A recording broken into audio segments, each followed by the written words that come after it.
Et depuis, le développement s'est poursuivi. Une troisième génération de ce robot a été développée. Et c'est précisément cette version que je vais avoir le plaisir de vous présenter pour la première fois à la France. Alors, trêve de bavardage, Asimo, I think people are waiting for you.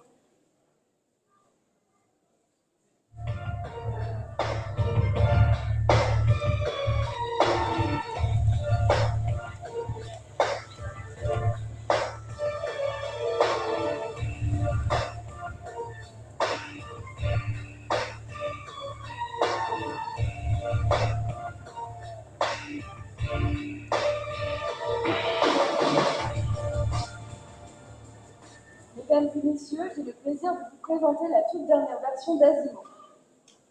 Rendez-vous la présence.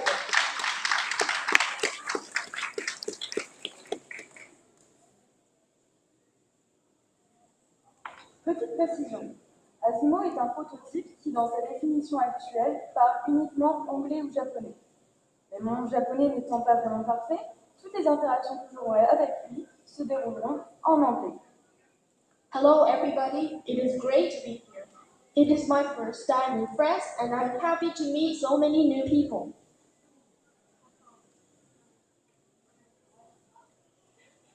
Avez-vous remarqué avec quelle souplesse et quelle fluidité Asimo se déplace? C'est grâce à une technologie développée par Honda qui s'appelle la marche intelligente. Elle permet à Asimo de prévoir son prochain mouvement en temps réel et de déplacer son centre de gravité par anticipation. Il peut ainsi modifier la vitesse et l'amplitude de ses pas en fonction des circonstances et donc s'adapter automatiquement à tout changement de ses conditions d'équilibre. Je vous propose de vous en faire une démonstration. Asimo, can you demonstrate the variable wall, please? Il commence par des pas normaux, accélère, raccourcit ses pas, pour enfin les allonger en ralentissant. Imiter les caractéristiques de la marche humaine fut une des plus grandes avancées dans le domaine de la robonomie. Mais vous connaissez Honda. Les ingénieurs ont poussé cette technologie à ses limites et ont donné à Asimo la possibilité de courir. La course est différente de la marche, car lorsqu'on court, nos deux pieds quittent le sol. C'est ce que nous allons demander à Asimo d'effectuer à la vitesse de 7 km/h. Are you ready to run, Asimo?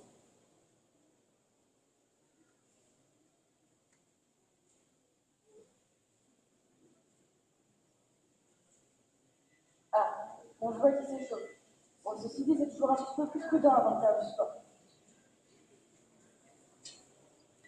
Okay, whenever you're ready, you can run, Asimo. Okay.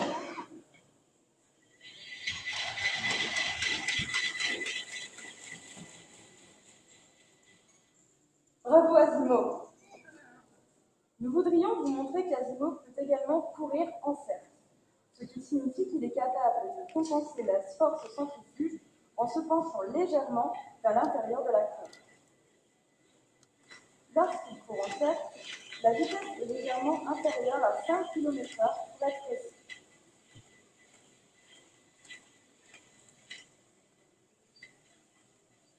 Whenever you want, Asimo.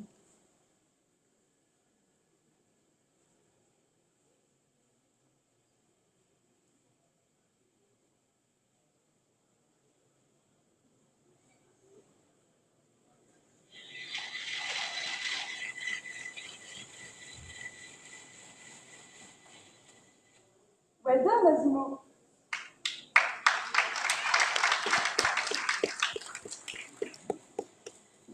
Par rapport aux versions précédentes, de nombreux progrès ont été enregistrés en termes de fluidité de mouvement et de rapidité des processeurs. Asimo est maintenant capable d'enchaîner des séries de mouvements complexes sans devoir marquer une quelconque pause. Nous allons vous illustrer cette capacité. Asimo, can you walk and run seamlessly, please? Okay.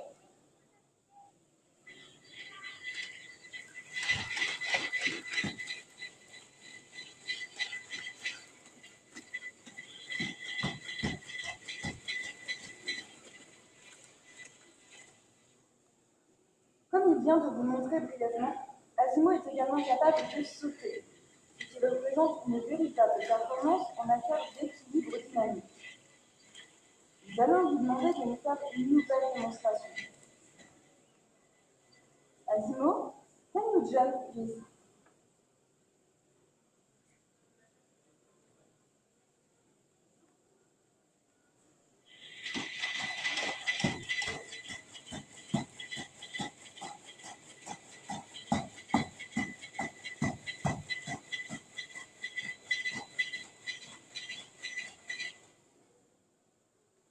Comme vous venez de le voir, les ingénieurs ont poussé la technologie du maintien de l'équilibre à ses limites. Lorsqu'ils sautent, les deux petits Asimov quittent le sol pendant précisément 2/10 de seconde. On pourrait alors se demander quelle est l'utilité de développer un robot capable de courir ou bien de sauter. Eh bien, la réponse est simple et tient en un seul mot. Il s'agit de sécurité. En s'obligeant à résoudre les problèmes d'équilibre lors de mouvements rapides, les ingénieurs ont augmenté les capacités de vitesse de calcul d'Asimov. Grâce à cela, Asimov est maintenant plus agile et plus vite dans ses réactions et sera alors mieux à même à l'avenir de faire face à des situations inattendues. Imaginez par exemple qu'Asimov heurte un obstacle. Grâce à sa technologie, il pourra maintenir son équilibre. C'est d'ailleurs ce que nous allons vous montrer de façon ludique grâce à ce ballon. Je vais le placer devant Asimov et lui demander de shooter. Pour rendre l'opération plus compliquée, je le déplace légèrement sur le côté. Vous allez voir avec quelle puissance Asimov est capable de shooter dans le ballon. Asimov, you can kick the ball.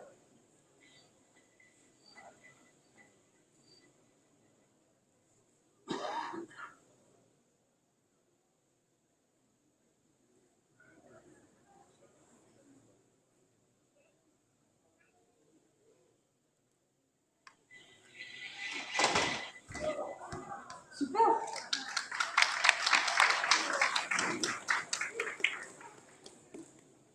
La technologie du contrôle de la stabilisation a représenté une grande avancée dans la capacité d'Asimov de se mouvoir de manière autonome.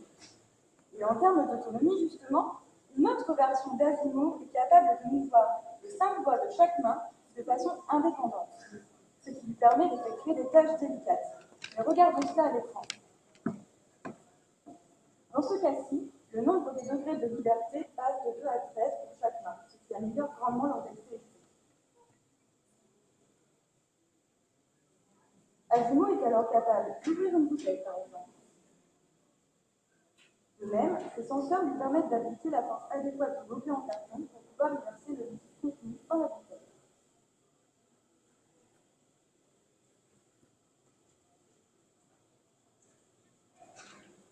De plus, cette nouvelle avancée permet à Asimov de maîtriser le langage des signes en anglais et en japonais, ce qui élargit encore ses aptitudes à communiquer. Mais cette séquence m'a donné soif. Je vais demander à Asimov de m'apporter une boisson. Un exemple pour vous montrer comment un robot pourrait à l'avenir être à même de nous aider dans notre quotidien. Asimov, can you bring me a coffee or water, please? Okay. I'm going to the bar. Asimov sait parfaitement où aller chercher les boissons, car cette position a été préprogrammée.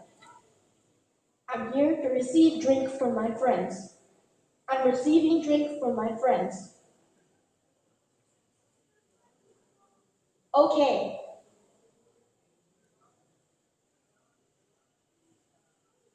I got it. Is this fine? I'll start the delivery to my friends. Les opérations que vous voyez ici sont exécutées de manière entièrement autonome par Asimov. Pour cela, il a suffi de rentrer en mémoire le périmètre de cette scène ainsi que le positionnement de cette table. I came for delivery. Merci Asimov.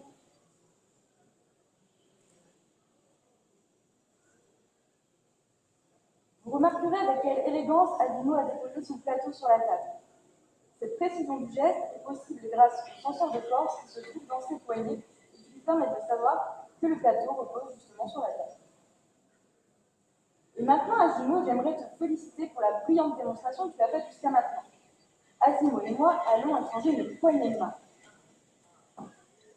C'est toujours un moment très spécial que de serrer la main à un robot. Bien sûr, nous savons tous qu'Asimov est une machine, mais quoi de plus humain que cette simple marque d'amitié? Let's shake hands, Asimov. Let's shake hands.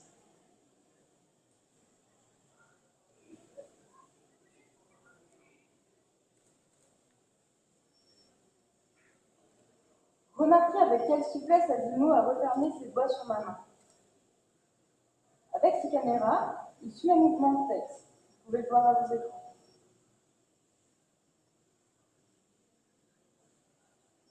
De plus, grâce au senseur de force qui équipe ses poignets, il est capable de réagir quand on le pousse ou quand on le tire.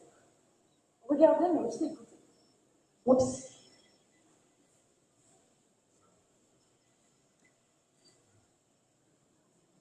Merci à tous. Thank you very much.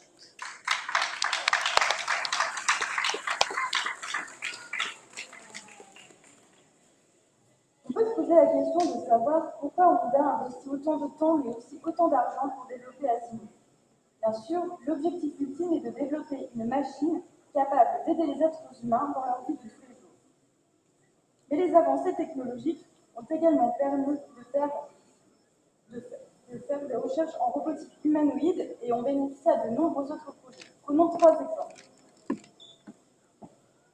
La technologie du maintien de l'équilibre a notamment servi de base au développement de l'UNIFI, un outil de mobilité qui permet à son passager de se mouvoir dans toutes les directions tout en gardant les mains libres, simplement se penchant dans la direction souhaitée.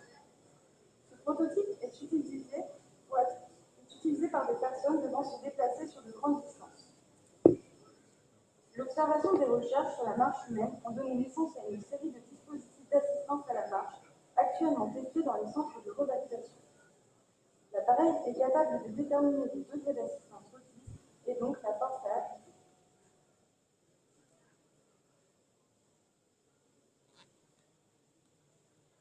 Cette autre version est basée sur le même principe. Elle supporte ici le poids du corps pour des personnes ayant des activités physiques pénibles, comme celle de porter de larges choses.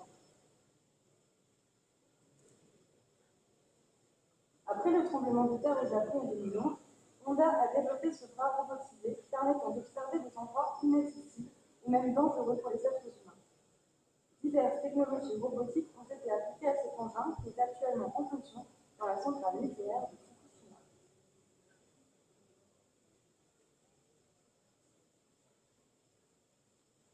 Mais revenons à notre Asimov si vous le voulez bien. Vous l'avez vu faire un grand nombre de mouvements depuis le début de la démonstration. En robotique, un mouvement se nomme un degré de liberté. Chaque degré de liberté est commandé par un moteur électrique.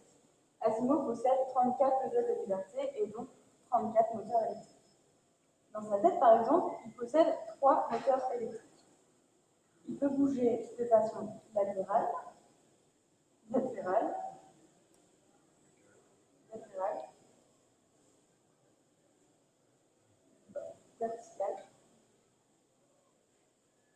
ou tout simplement pencher sa tête sur le côté. Cela signifie qu'il a 3 moteurs dans la tête. Imaginez donc que pour certains mouvements compliqués, Asimov est obligé de stimuler ses 34 moteurs électriques. Pour vous montrer cela, on va lui demander de mettre un petit peu de musique. Alors Asimov, musique.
Magnifique Asimov. Super, on voit que la technologie peut également s'avérer ludique. Comme je vous le disais tout à l'heure, il est facile d'oublier qu'Asimov n'est pas une personne. Ce que vous voyez n'est pas de la science-fiction, ce n'est pas une image de synthèse, Asimov est une machine. développée grâce à la passion de scientifiques, d'ingénieurs et de chercheurs qui ont su et qui ont pu donner vie à leurs rêves.